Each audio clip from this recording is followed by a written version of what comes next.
Recording. Hey, I just wanted to make a video for all the amazing things you can do with this squishy ball. Um, you can add repetition and you can add weights to a lot of these things, like 2-pound weights. So I'll mention that, but this isn't like a whole session. So this is just to stimulate your home practice with the squishy ball.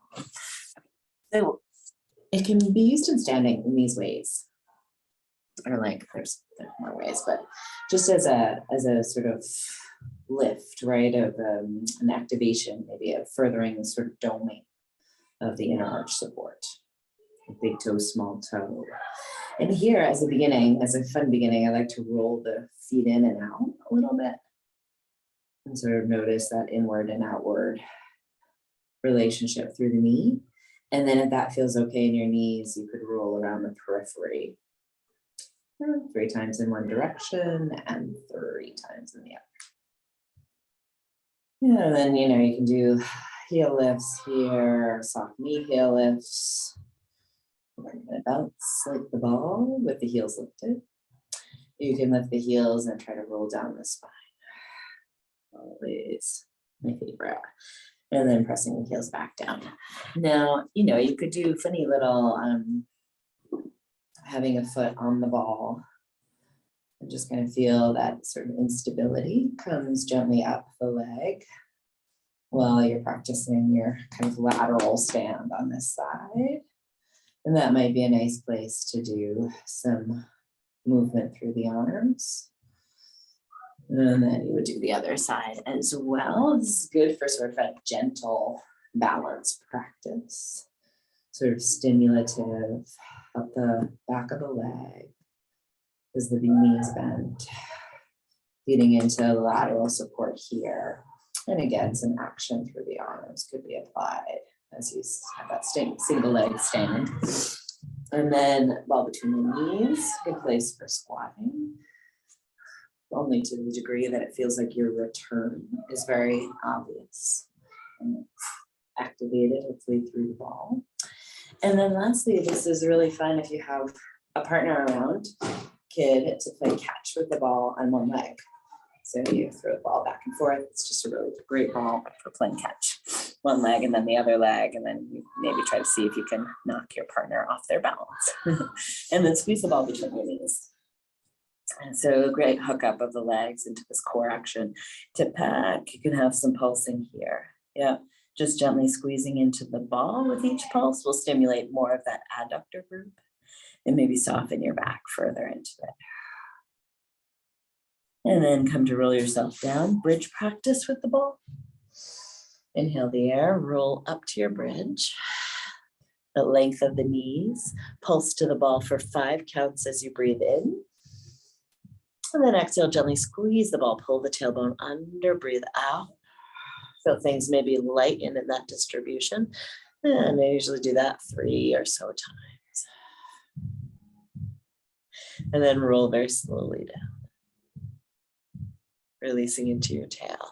So a great bit of like core connection. The ball can come up to the ankle as long as it feels okay for you to lengthen your legs up like this. And big toes, small toes spread. So the toes are spread, the ball of the foot's pushing up to the ceiling.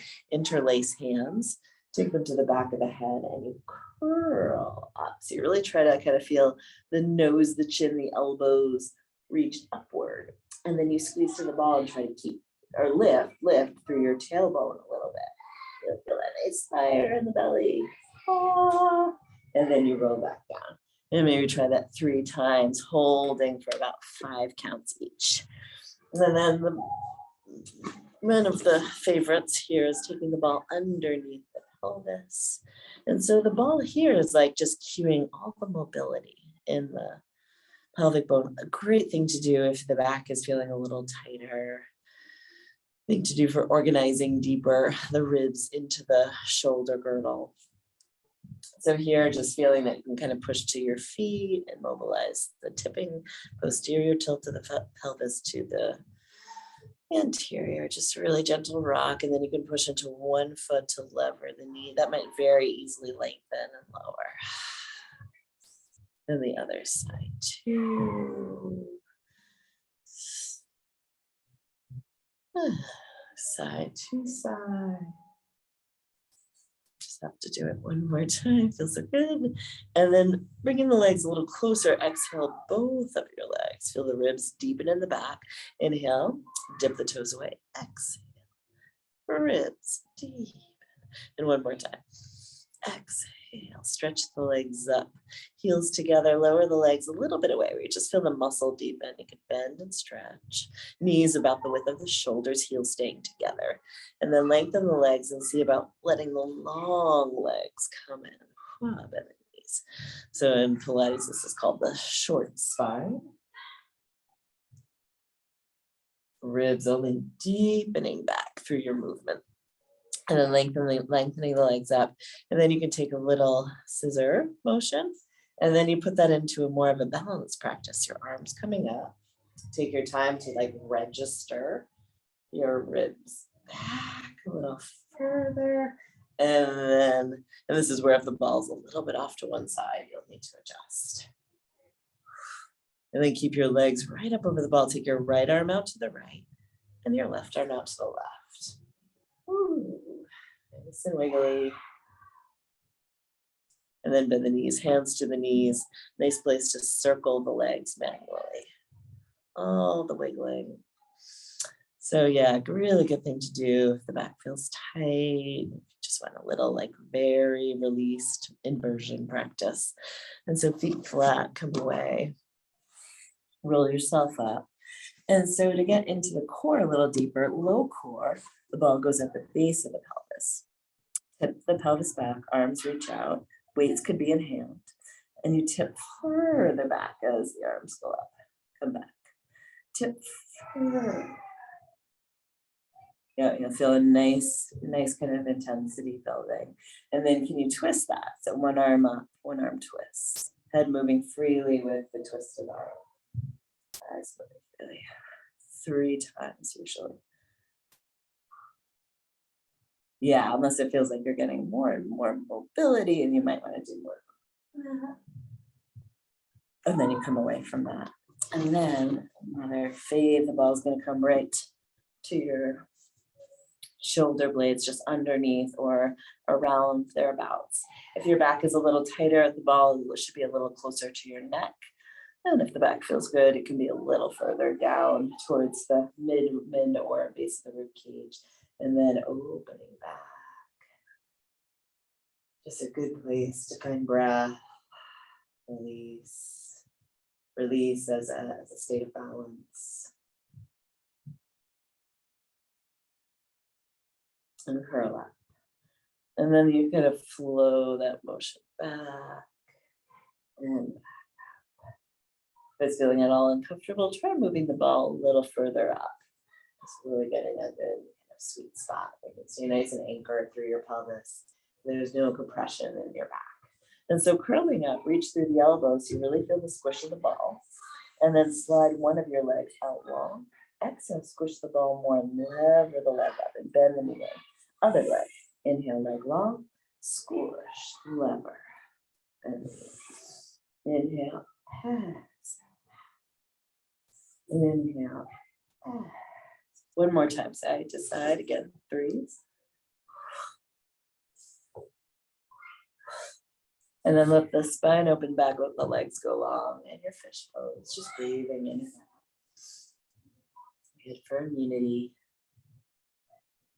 These days. And then come to help yourself up away from the ball. Nice. And then let's see. The balls can be a really nice support system for side work. So if you can kind of rest into the ball with your rib cage. And again, it might take some moving around. And then you can just work a little bit into the up leg.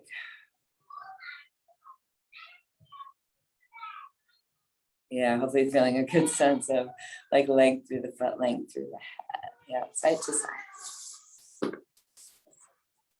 And you know, there's a whole bunch of other leg actions that can happen there.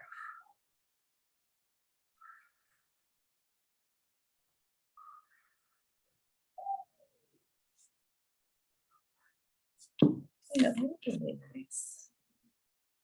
Yeah.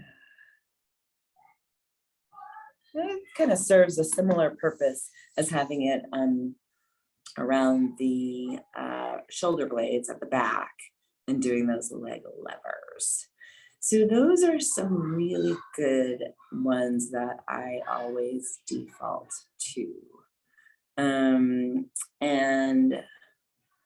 yeah, I'm gonna wrap it up there, but there's also, squeezing the ball between the knees and working on a little bit of weight bearing through the shoulders there, and then maybe a little bit of rocking there even.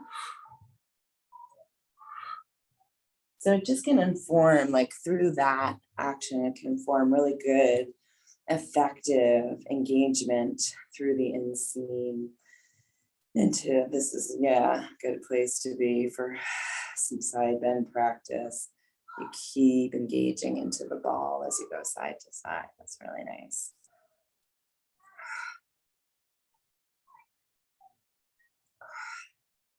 And then, yeah, one more thing I'll say is like, it's nice to, when you're laying on your back, to have the ball right underneath the skull.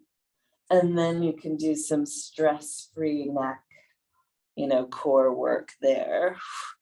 Maybe your single leg, double leg, and you can kind of come away and then come back into the ball. It's a nice pillow. And then that might be a nice place to land, and just rest for a moment in your Shavasana. I hope that's helpful. And I'll keep trying to find, maybe put out a couple more of these as we come into the new year. All right, thank you so much. Bye.